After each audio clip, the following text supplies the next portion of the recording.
Hi. Hi, we are actually already recording, so just want Okay. to heads up. Great. Good to see you. To see you. We are going to go live in about 5 minutes, so we'll just wait for folks to join us, and I know we'll be posting this afterwards online as well. Great. I'll open the chat or the Q&A up and maybe I'll turn, if we have 4 minutes, maybe I'll turn my sound and video off for just a second until everybody joins. So, That would be great. Thank you, Skye. great.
Good morning. We're just going to wait about 30 more seconds to let people continue to come into the webinar, and then we will get started.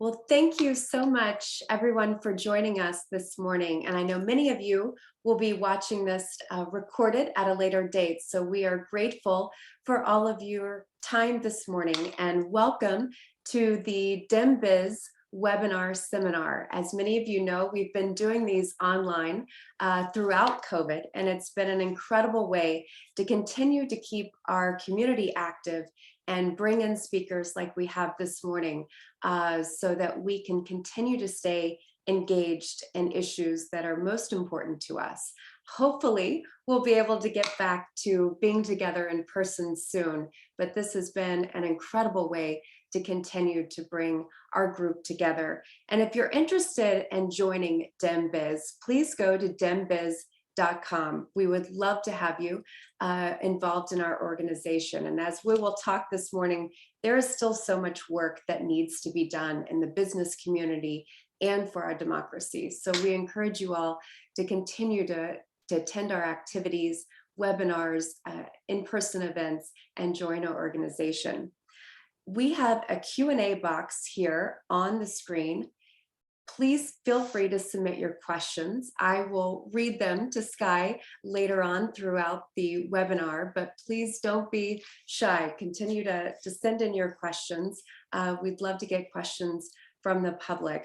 But just to get us started, Skye Perryman is with us this morning, and she's actually joining us this morning in her personal capacity. And while we're going to talk about the incredible work that she does every single day, she is spending some vacation time with us this morning. So Skye, thank you so much for being with us. Yes, thanks for having me, Lindsay.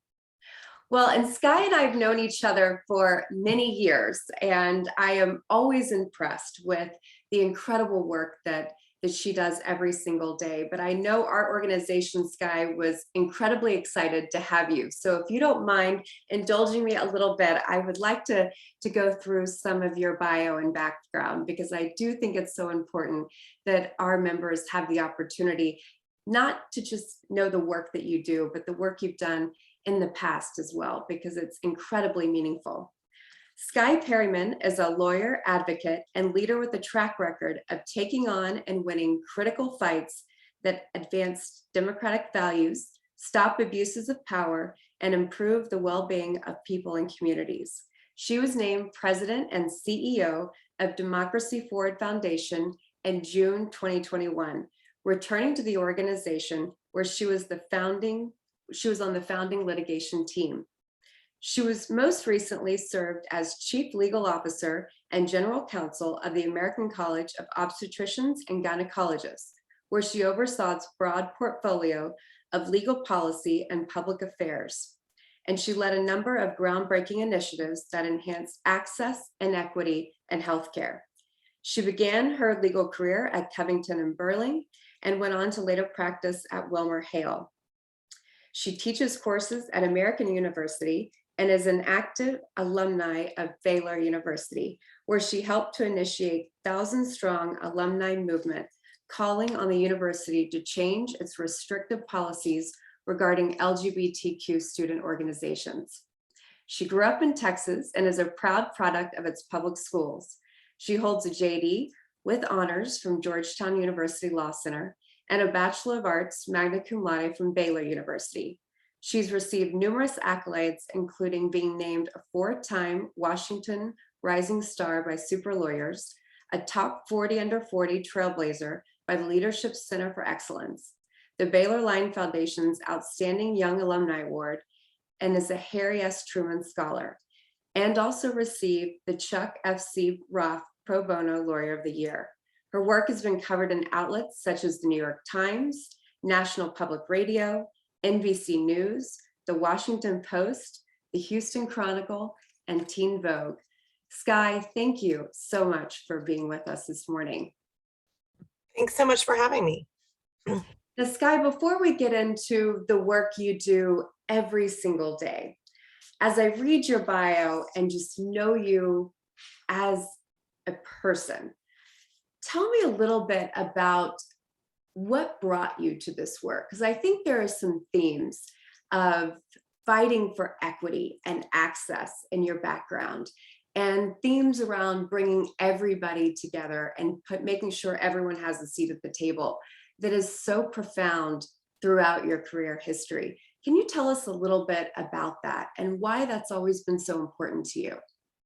Yeah, well, that's a great question, and thanks for asking. I mean, as you know, Lindsay, I grew up in Waco, Texas, which is now bigger and a bit on the stage a bit because of HGTV and other Baylor's winning sports programs. We're not particularly winning at the time that I was growing up there, but it was a smaller town by Texas standards, and the communities there are really diverse in lots of ways. You have people that are on the political spectrum from all over the political spectrum.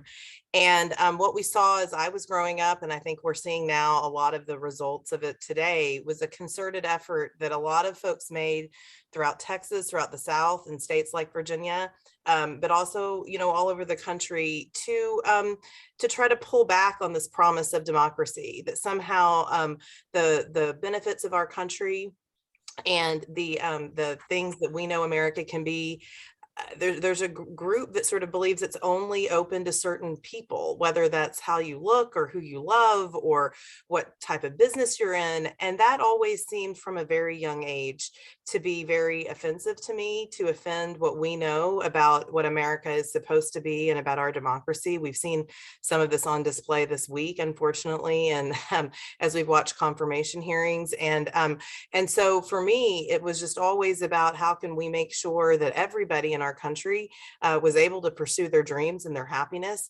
and was able to have opportunities. And so that I carry that with me from being a girl in Waco, Texas, and have seen that in all of the things that I've been interested in, whether it was, I did a lot of work with public schools when I was in college, and then later, went to law school and did legal work. But all of these things, you see that there are systems and structures that can work for people and can open us up and can make us better and more vibrant and more bold, or they can constrict and harm people. And we have some of those structural harms as well as ongoing harms. So that was, what led me to what I'm doing now. And then, of course, the last few years led me out of corporate law into doing this work full time, which I'm sure we'll talk about at some point this morning.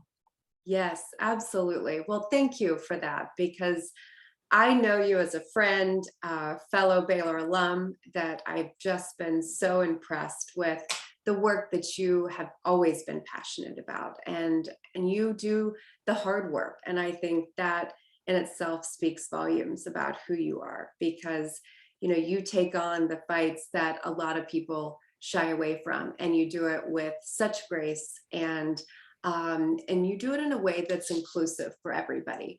And I think part of what we do here at DemBiz is bring the business community together around important issues. And there's so many things that we can all do to do our part, right? To make sure our democracy continues to serve everyone in our country. And can you talk a little bit about your work and how you've been able to really bring people together? Because I think that's an important element of what you've been able to do on some really tough issues, whether it's women's healthcare, whether it's LGBTQ plus issues at Baylor University, or the work you do at Democracy Forward. You have been able to take on hard issues in a way that has brought the entire community together. Can you talk a little bit about that? Yeah, thanks for that question. And honestly, and I know we have folks on, I mean, thanks for what you all do at DemBiz. When I was, learning more about your organization, it seems like you're doing this kind of work to sort of bring folks together and see how you can help our democracy in this time. So I think that, some of it is what we talked about, kind of taking kind of where you're from with you as you go. But I think in general, we know that there is a broad and vibrant community that is America, and people may not all agree on tax policies. They may not all agree on healthcare policies. They may not all agree on some of the issues that I've fought for, on civil rights issues. But we have to believe, I think there is a common element here, that we do believe that the government derives its power from the people, and that we want people to be able to participate in society and to be treated as fully human and to be treated as fully equal. And unfortunately, these givens, which were, have always been hard fought in our country. They're given principles that we've never truly lived up to. But with seeing a resurgence of people that are sort of pushing back against that, I think there's some hope in how many people we've seen stand up, whether that be in the business community, there's trade associations and individual communities. Moms are getting together, school moms and that type of thing. And so what I've done throughout my career is try to find these areas, areas of fundamental justice, fundamental fairness, where there's got to be a baseline where we can all agree, and try to bring in as many people as possible and not make assumptions. Don't make assumptions that just because something might be seen as polarized in the news or characterized, that you can't have some reasonable conversation to see if people are willing to support you. So sometimes I say my secret is just I ask, will you support this? And often folks will. And so at Democracy Forward, we have a few examples that I love to give, and some of them are relevant, very relevant to what we're facing today. In the early days, right after the 2016 election, President Trump was upset that he had lost the popular vote. And so he saw it in those days. I mean, this is early 2017, right after he had been inaugurated, to call into question the integrity of our elections and the results of the election. And so this is not something that just happened after the 2020 election. We saw this in the early days of that administration, and in particular with a commission called the Pence-Kobach Voting Commission, which sought to collect information on individual voters and was going to store it on White House servers. Democracy Forward, representing a coalition of voters and other organizations, sued to stop that, and the commission was ultimately disbanded in the face of that litigation pressure. But the reason that I bring it up is that was one of our first, it was our first case at Democracy Forward right after President Trump was elected. And what we saw a coalition of national security leaders that had served in administrations on both sides of the aisle come together to say that this was something that was wrong and that would be a real national security threat for the country, not just a threat internally. And I took that example, with me throughout a lot of the work that we saw over those 4 years. And now, last summer, now that the federal landscape has changed a bit, but we're seeing very concerning conduct by governors in states throughout the country. Last summer, Greg Abbott, and I think we'll talk about this some, but threatened to, and then ultimately did veto the Texas legislature. And so we challenged him in court, doing that on behalf of workers who were going to lose their jobs if the state government, if the legislature shut down. And in doing that, got support from folks that had served, elected officials, former elected officials in Texas that had served on both sides of the aisle, which was really tremendous. And some of that is just asking. Now, I will say this isn't sort of Pollyannish or overly optimistic. I think we are in a time where there are an increasing number of people that, for whatever reason, don't believe in a democracy where all people should be represented and where all people can be represented. And so I'm not saying that it's just easy to go out and get a lot of support, but I do think that asking and having these conversations are really critical. And sometimes when you ask, you end up having a conversation that can lead people into this work. And I've done that in other reproductive health care, LGBTQ, other areas too in my personal career. So. That's incredible. Well, let's talk about Democracy Forward. And I know we already have questions coming in. So tell us a little bit about the organization, how it started, who it was started by, and what the mission is as it moves forward. Great. Well, yeah. So Democracy Forward was founded right after the 2016 elections, in the wake of the 2016 elections. And there was a real acknowledgement that there are phenomenal, and many of folks that are on today or listening in, have been part of these fights, that there are phenomenal groups that have for many years been fighting for people and communities and democratic values. But that what the prior administration was going to do was going to be so severe and influence so many aspects of the way the federal government functions in so many areas of our democracy, that there was a real need for additional bandwidth and expertise of lawyers that could look and challenge abuses of power and unlawful activity much of which is under the radar.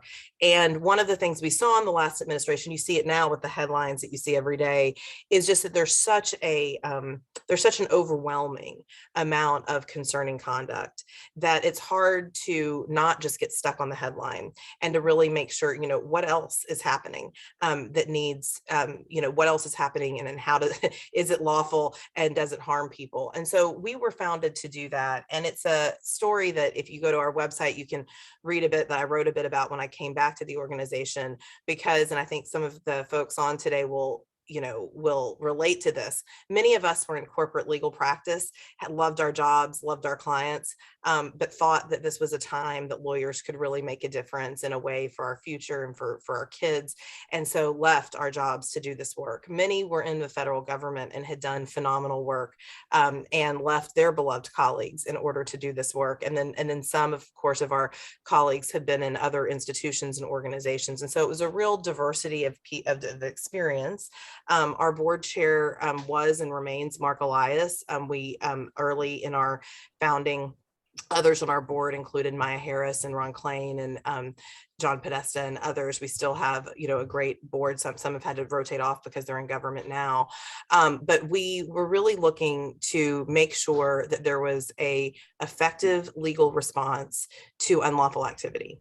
And that worked. And we found a lot of under the radar threats, which we can talk about today, on things like the school lunch program, teen pregnancy prevention grants, small business, lots of things that were not capturing those big headlines that were really problematic. And we were able to stop a lot of bad activity as a result of our legal work. But I think there was always a question as to, is there a use for an organization like Democracy Forward in maybe a time where the federal government is being led, isn't being led by someone that presents such a fundamental threat to democracy. And what we saw over the course of the 4 years that we fought in court is that there absolutely is. And you see that in states and federally today. So we are here. We continue to challenge bad actors in states across the country that present threats to people, communities, and democracy. And then we also do a lot of work we can talk about in bringing people together, amplifying voices in the federal government through the regulatory process, bringing together very broad coalitions around issues that deserve a lot of attention. So we can kind of continue to talk about that this morning as you like. That's great. Well, overwhelmingly in the Q&A box and also in the private messaging box, the main theme is thank you for your work. I think that speaks volumes to, what you are doing often isn't in the headlines, but, because of the work that you do every single day, it is literally saving our democracy. So thank you for that. And I just want to echo the private messaging and the Q&A box that has this overwhelming thank you for that. I know one of our board members sent in a question that started with thank you for your work. But Skye, what is your assessment of the various Republican states restricting voting access post-2020 elections? And I know you referenced some work you did in Texas. I think you're also doing some work here in Virginia. Can you talk a little bit about that? Yes. So let me first say, part of foundationally at Democracy Forward, and I think folks here agree with this, we believe that a democracy depends on a government that works for all people.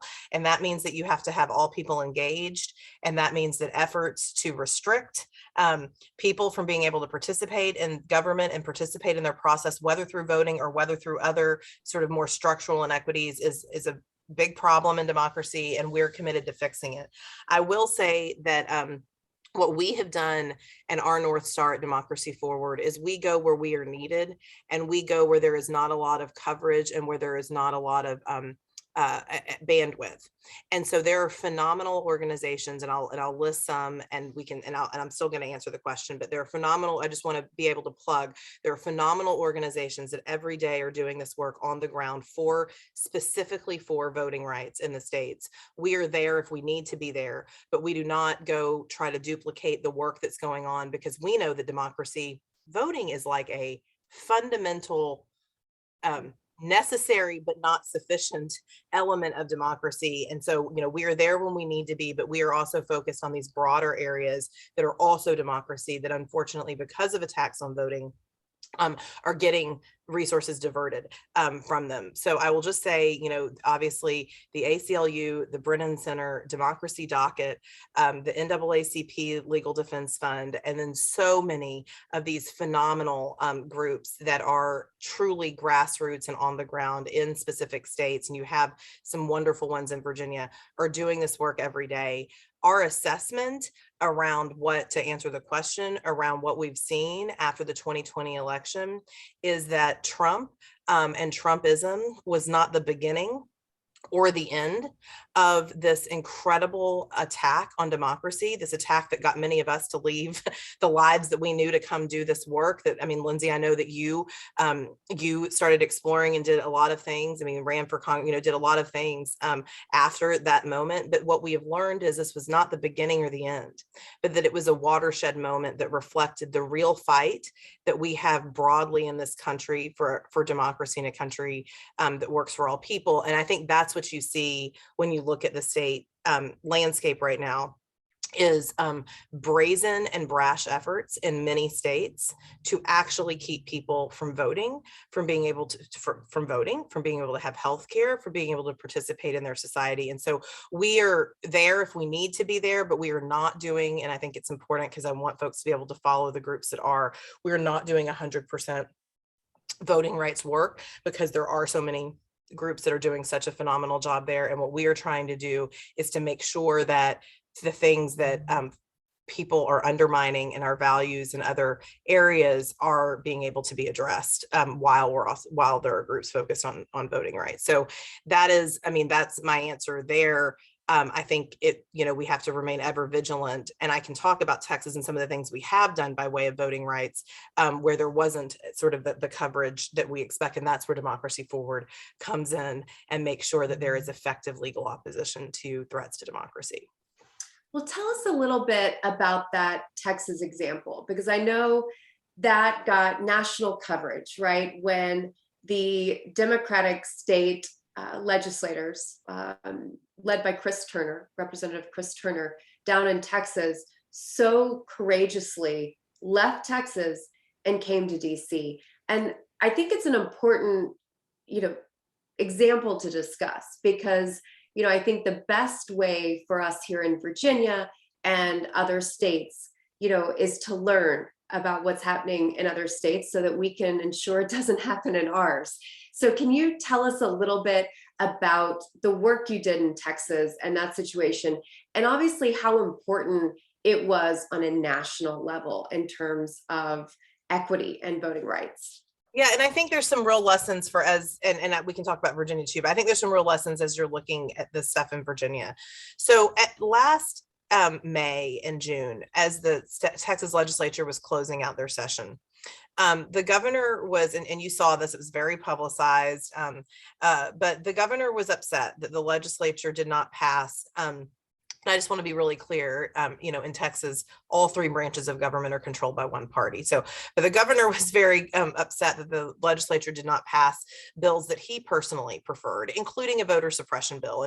And as you mentioned, this ended up, well, we'll get there, but this ended up with the Democratic caucus leaving in order to oppose efforts to undermine the right to vote.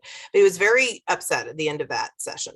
And so what he did as the session was closing out is threatened to veto the entire funding of the Texas legislature. So that is not a line item veto.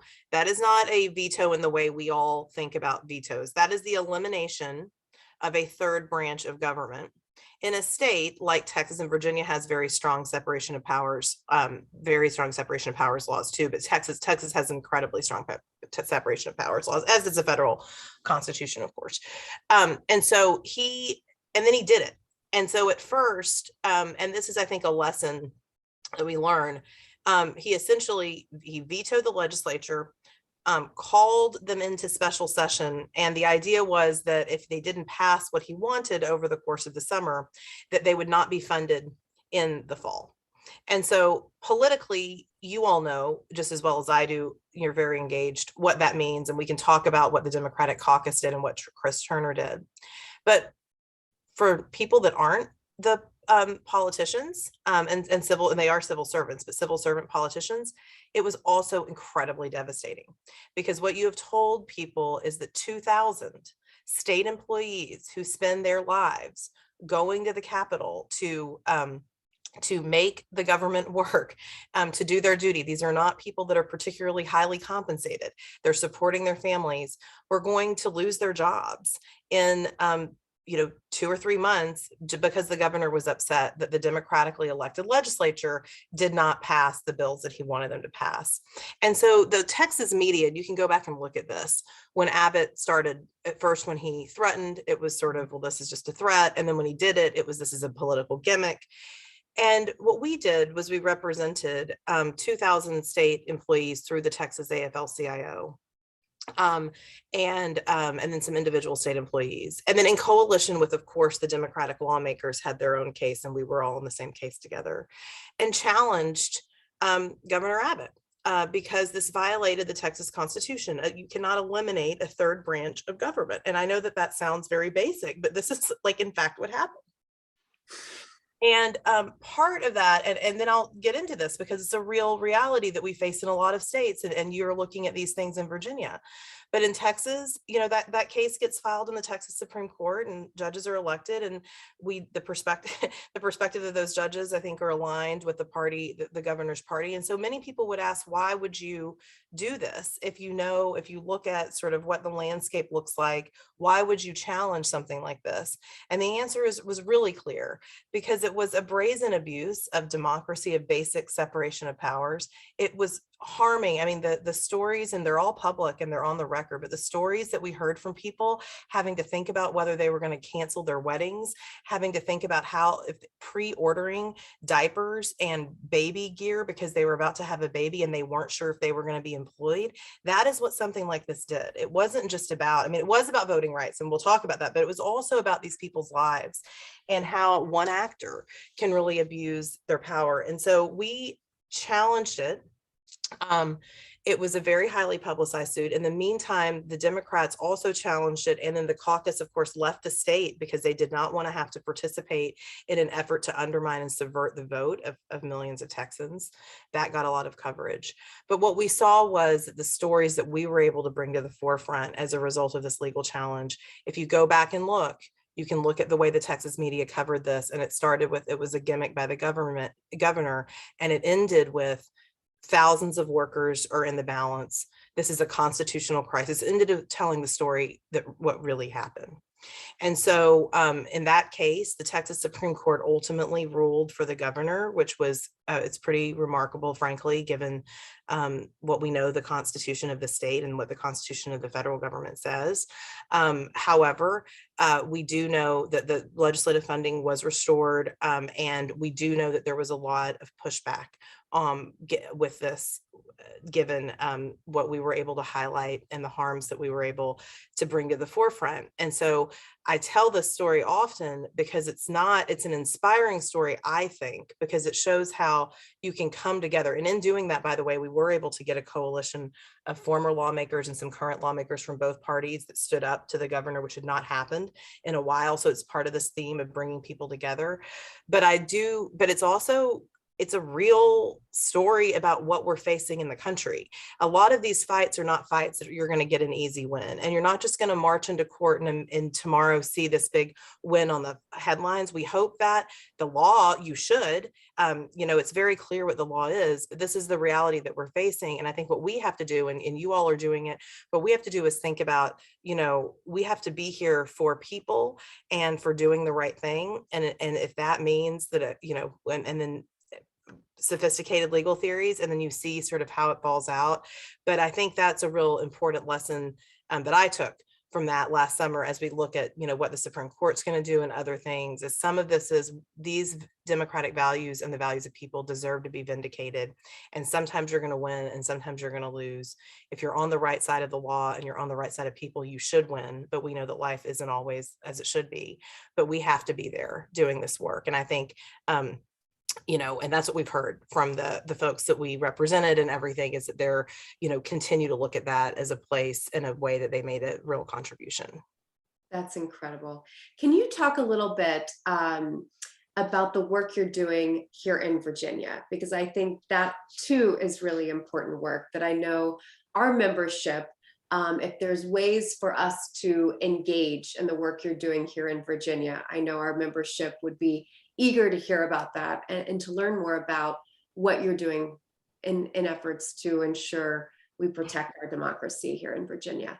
Right. So thanks for that. And this is a place where I think we can all play a role. So what we do is, again, look at areas where we see, and we've seen a number of headlines come out in the last few months that are very concerning about trends, about what we're seeing in Virginia, about what state actors are doing in Virginia. And so we will monitor those.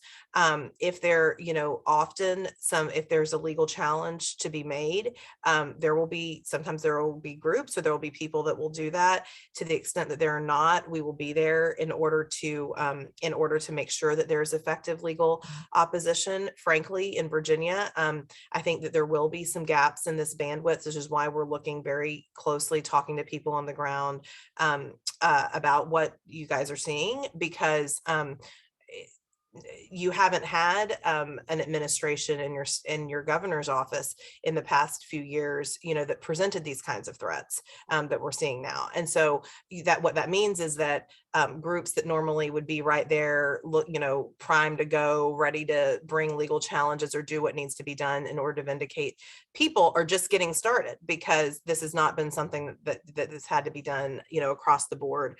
And so we're in connection with a lot of groups on the ground in Virginia, as well as our own team, many of whom live in Virginia, and we'll be, engaged in that. So we will do everything from hearing from people when there's an issue that presents a threat to them, and understanding, is it some things that are problematic are lawful, and those have to be fought in other ways, and that's not what we do. But a lot of things that are problematic for people and communities are unlawful, and so we will identify those and then be poised and prepared to challenge them, and would really invite you all, as you hear of things or see things, I think that understanding that there are groups that are out there that we may not know about everything that's happening, but are always happy to look in to and see, because we want to make sure that abuses of power don't go unchallenged, even when the landscape is difficult. Because if you don't challenge it, then it just becomes a status quo, and it really hurts people, and it really hurts our democracy. So that's what we're doing now. We're looking at a variety of things, and would love to be in connection with you and your members, as the days move forward. And of course, we hope that everyone abides by the law, but we know that unfortunately that doesn't happen. So, well, thank you for that. And I want to get to some more of the questions in the Q&A box, and just remind those who are joining us live now, please don't hesitate to put your questions in the Q&A box. I see one here from Todd. Hey, Todd. Todd is FCDC Voter Registration Education, Outreach and Diversity, and a part of the API caucus. His question is, how are we raising the alarm that the 2022 election will elect the president in 2024 by determining who administers elections? QAnon crazies and hyperpartisan extremists are nonpartisan, bipartisan canvassing boards. Can you address a little bit of that? And I think also too, to add on the broader question, right?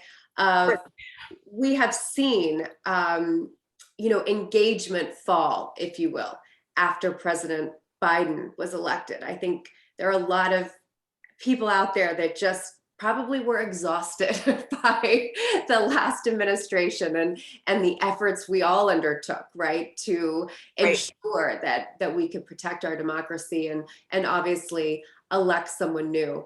But can you talk about Todd's question in particular, but just the broader engagement issue and the importance of that?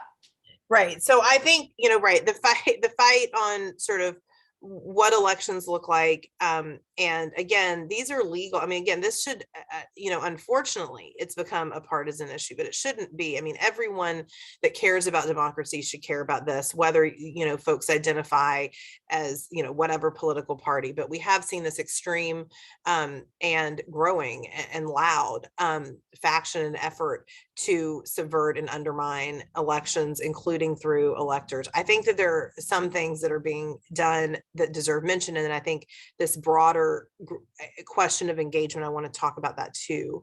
So one is, I mean, I would look at, part of this is how our media covers what's going on in the country. If you look at groups like American Oversight and others that have publicized and obtained records from various states about what has happened in with electors, and at least records of what happened in the 2020 election, to try to raise the alarm bell about this is coming down the pike. You see that the information is out there. It's not, at some points I think we do have problems where there are under the radar things that people haven't yet exposed. There are lots of advocates and groups that are doing phenomenal work to expose this threat. And I think that the real issue is how we, in a media environment like the environment that we have, make sure that that message gets out there and educated to, out there to people in a way that folks can really take to heart, and you're not just, preaching to the same choir. I think that the types of work that you all do in bringing business leaders together and folks that are active in communities, sometimes that's the most impactful way to raise alarm bells and get the word out, because it's really from people that folks trust and that see, and that people see as like trusted members of the community, as opposed to sort of large media conglomerates. That said, I do think that a lot of work that has been done to expose this, we need people reading real news, not real news, not fake news, and we need the news covering democracy. And I think there's been a lot of advocates that have really been pushing our media to cover more about what is happening right underneath our faces. And we saw this yesterday with the breaking news about, concerning text between the chief of staff, the former chief of staff at the White House, and a Supreme Court justice's wife. And I think, this isn't made up. Like, we're not in a movie. Like, this is happening in our lives. And I do think, I like how Todd put it, like sort of raising the alarm bell.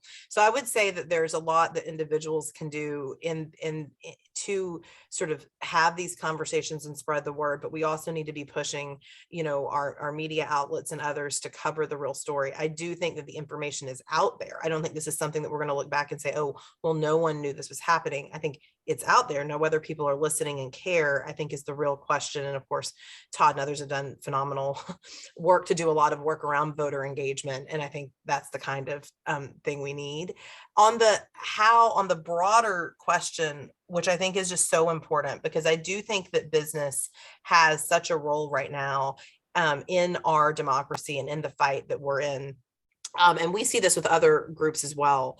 But, I think traditionally, it's easy for people to say, I don't get involved in this. I just do my job. I just go about my life. And that's fine. I mean, if that's kind of what your perspective wants to be. But what we've seen is that, democracy has always been hard fought, and it's really going to take everyone fighting hard now to be able to have basic things like voting rights, basic things like, individual dignity for all people, healthcare for all people, women's health.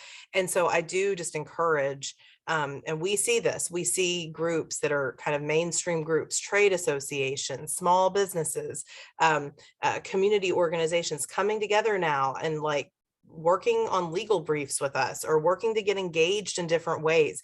And so there's a lot of ways. You don't have to get engaged in every single issue or every single fight, but I think there's a lot of ways that people that are going about their lives can be part of this. And I think, you all being on this morning and having these forums is a real part of that. And, so just, again, I think there's a lot of role, and what you're doing is the type of thing we need to just be seeing more of throughout across the board. And don't be shy about being willing to stand up and say, this is our fight too.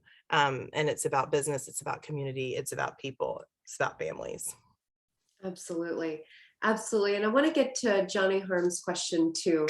Please tell us about Democracy Forward's efforts to respond to those advocating independent state legislature theory and what the average citizen who opposes that theory can do.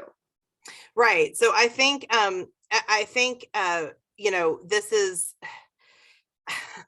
I think this is another one of the areas with voting and with sort of, how much power certain groups within states or certain areas of the country will have. And so here's a variety of things. I mean, one is, be educated, understand what's happening, not just what you're hearing on a national headline, but what is happening in your community and in the communities around you, and honestly being willing to have those conversations and ask the questions. We do here, I mean, I think there are lots of ways to engage in the process. I don't do Democracy Forward. We look at areas through the law. So we're going to look at if there are ways to challenge things in court. Individual citizens, I'll tell you, that Pence Kobach case that I referenced, individual voters were involved in that case and got off the sidelines and got involved in the case. The Texas Greg Abbott case, individual workers were involved in that case in addition to their overarching organization. And so I would say from a legal, which is what I can, kind of answer in my professional capacity, my personal capacity, we can talk about other things too. But from a legal perspective, I would say don't shy in calling groups that, groups like us, groups like ACLU, groups like Democracy Docket, don't shy in calling and saying, I'm very concerned about this in my community. Can you help? We actually got an inquiry about something happening in another state from just, two moms that are trying to advocate for something in their school. And I don't know if we're going to be able to help them, but we're going to be able to find someplace or we will be able to. So I think that's for individual citizens. I mean, I think that's it. And then the other thing is, and we can all say this as citizens, that we do, democracy isn't dead yet. And we do hold the power in terms of holding our representatives, accountable and being able to make sure that we're educated, that we're asking questions that they're hearing from us. So I think those are a variety of things. I know that may not be very satisfying and that everything right now seems very overwhelming. And Lindsay, you mentioned this. I mean, part of this is just really trying to make sure that we don't give in to the fatigue, which I think is part of this design, right? Is to have so many things that are so concerning coming at you at once that the easy thing to do is to be on a sideline. And, we all have to help each other. We can't be all things to all issues or all people, but for our democracy, we deserve, it does deserve for us not to give into some of that fatigue and to find, where we can make a difference. So thanks for that question. I think that's so important because, not only has the last, 6 years or so been full of fatigue and fight, right? But we're also, have been through and are still going through a global pandemic, right? I mean, it is so much coming at people so fast. And as business owners and leaders and our community, a part of this organization, too, we have had to readjust business models. We've had to readjust how we, get work done every day, how we look at telework and how we, look at different models to ensure that people can return to work safely and continue to be effective, not only in the workplace, but obviously for their families too. And so it has been a lot for people to kind of still engage in the important work of protecting our democracy. And I think, as you referenced here, several times, this organization is made up of community leaders and business leaders and those that really care about, obviously the work that's being done in our state, but also at the national level, and ensuring that we can bring communities together. And I think that is a unique part of what DemBiz is as a platform to bring people together, and exactly with the work that you're doing as well. And I think, for those of us who maybe aren't attorneys or, aren't on the front lines in the legislature and those things, I think it's important that you've talked a lot about what everyone can do, right? Because there is a role for everyone to play in this fight, and ensuring that we can use our efforts and our talents to the best of their abilities, understanding the fatigue around it and understanding the additional work that everyone has had to put forward to get us through the last few years. And I think that's a really important message of this morning. And one of those ways, as Skye just mentioned, is if something is concerning to you, call organizations like Democracy Forward and have those discussions, because the great work that they do every single day depends on them knowing about these issues. And as Skye mentioned early on in the conversation, these issues may not always be the headline issues, right? They may also be those underlying issues, but are equally, if not more important sometimes than the headline issues. And so, Skye, can you talk a little bit about how people can get in touch with Democracy Forward and how they can become involved with the organization, yours and others like yours? Because I do think that is a really big message this morning, is we all have a role to play and we all can contribute in this fight. Yes, we all have a role to play, and fatigue is real, but we deserve it. And one thing I'll say, then we'll talk about how to get in touch with us and others. And it's a story, and it happened in Virginia. So I love this story, but it could have happened anywhere, but it happened in Virginia, and it's about Virginia businesses. But a staff member and I were had called. We were in a small town in Virginia working on something, and they do not have Uber. And so we had asked a local hotel, do you have someone that can drive around a bit? And they could. And so we were using this small business in Virginia to help us get to where we needed to go throughout the day, because we had a bunch of stuff we were doing. And we were late, and we had said, please, we whatever, just if you wait. We were late.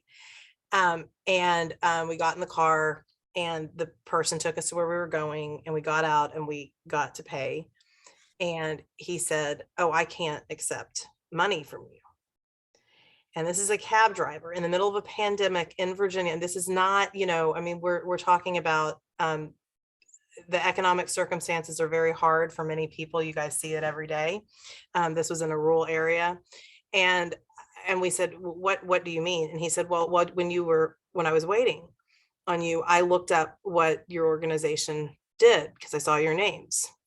And then he launched into one of the most beautiful statements about what he believes is at stake right now in our country and in Virginia specifically, and for people. And we ended up insisting, but he was just so, hearing his description took with me. I mean, when we say that everybody can play a role and that everyone has to have conversations and be part of these issues, it was so on display in this rural county, about 100 miles away from DC, when and it happened early on in my tenure at Democracy Forward, since I've been back, and I've taken that with me as we have continued to work. So I do want you to know, when we talk about this, we're not talking, it's not a platitude. Everybody has a role to play. There are things that all of us can do, and when we talk about protecting democracy, or when we talk about fighting for democracy, what we are talking about is fighting for real people. And I think sometimes, democracy sounds like a great word to many of us and it gets us excited, but what we're talking about is people, and people that are hurting, and people that can see, they may not have time in their day-to-day lives to be able to do all the things that you might want to do, but everyone has a role to play. And so some things that you all can do: get in touch with us and follow our work and let us know what you're hearing. Think about ways that you might want to be involved, but also just follow and become educated. We do educate on a lot of under the radar issues that you're not going to be hearing about in newspapers or on the headlines, because we really are looking at where people and families and communities are hurt. And sometimes that's not the thing that everybody's focused. That's not the shiny object that everybody's focused on. We are at democracyforward.org. There is a place you can sign up to get our emails. We do not email you every single day. We are pretty judicious with our emails. There's obviously places you can donate, but we would really just like to have you part of the community and on the email list. You can also, on the website, I think, but you can always email me directly. I'm Skye at democracyforward.org. So truly SKYE at democracyforward.org. You can email us directly. There's an info email. Everybody checks that. We're not that kind of an organization that everybody reads the mail. And then follow us on social media, because because we try not to spam people in their inboxes. We will update more on our channels. So that's on Twitter and on Instagram and LinkedIn. And we update most on Twitter, and that's Democracy FWD, but you'll find us Democracy Forward on Twitter. I think that you can do that with a lot of other organizations that are out there. I can't speak for every single one of them, but what I can tell you is that most people that are doing this work are doing it because they want to make a difference, and we can't make a difference without everybody sort of being engaged and listening. So I would not view, in the same way we tell people, don't view your elected representative as somebody that you couldn't talk to, they work for you. I would not view these organizations as something that, as groups that you shouldn't reach out to. I can tell you at Democracy Forward, we have a very hands-on approach when people reach out and want to be involved. And I think a lot of other groups do too. So please do that. And then the other thing is, and I've talked to Lindsay about this, I just think business is going to have such a role to, has a role to play, and is going to have such a role to play moving forward. Because what we know is that, policies and, laws that promote the engagement of people, that make our tents bigger, that make our worlds broader, that allow for social progress. We've done a lot of work at Democracy Forward in defense of basic science and vaccines. This is, you wouldn't be thinking about having to do this in 2022, but we do. And we do that alongside a lot of, doctors, teachers, organizations, businesses, small businesses. And so would be very, good, I think, as we move forward. So many things are under attack. There is such a role for community leaders and business leaders. And so that's the one thing from this morning is, you're not on the sidelines because you're here, but don't ever think about, it gets tempting to get on the sidelines, and everybody has a role to play. Get in touch with us, get in touch with local groups, have these conversations. And I do think that as sort of the parade of horribles we can all look at right now, there is deep hope in the fact that, we did not choose to dismantle democracy. We were not the ones that chose to subvert the right to vote or do the things. But since that is happening, we can build this back in a way that is so much more inclusive and broader and bolder and more vibrant. But we all have to be part of that. And just, we all have to be part of that. It has to be a broad-based effort. So that was what I would say. And democracyforward.org if you want to learn more about us and sign up and get in touch. So. Well, thank you so much, Skye. This morning has been not only informative, but incredibly inspiring. And I just thank you again on behalf of our members and those joining us this morning. And also, I know those that will be viewing this at a later time. Thank you for the work that you and your organization do every single day. And we are excited, to continue to engage with you and your organization as we move forward, because I absolutely think you're right. There is a role for all of us to play, and it all starts with education. And so making sure that we are educated on all of these issues and can plug in ways that is most helpful, I think is going to be really important. We are at such a critical time right now. And I know that Todd brought up the elections coming up and the importance of those as we move forward, and what our midterm elections will say about the presidential election, right? And it is important that we all stay engaged, not only in elective politics, but issues every single day that affect people's lives, and ensure that as we rebuild, Skye, as you said, that we rebuild in the most inclusive way possible. So thank you, Skye, for joining us this morning. Thank you all for joining DemBiz as we do our web seminars. And again, just to remind you, please stay engaged and continue to follow us. Our website is dembiz.com. We are going to be doing many more webinars throughout the year, but also, as we said earlier, possibly some in-person events here pretty soon. So we would love to have you all continue to engage with the organization. Skye, thank you once again for being with us. Thank you all for joining us this morning. Thanks for having me. And next time we'll be talking about Virginia specific things as our work continues to expand into Virginia. But thanks to everybody. Well, thank you all, and hope you all have a wonderful weekend. Look forward to seeing you again next time. Goodbye.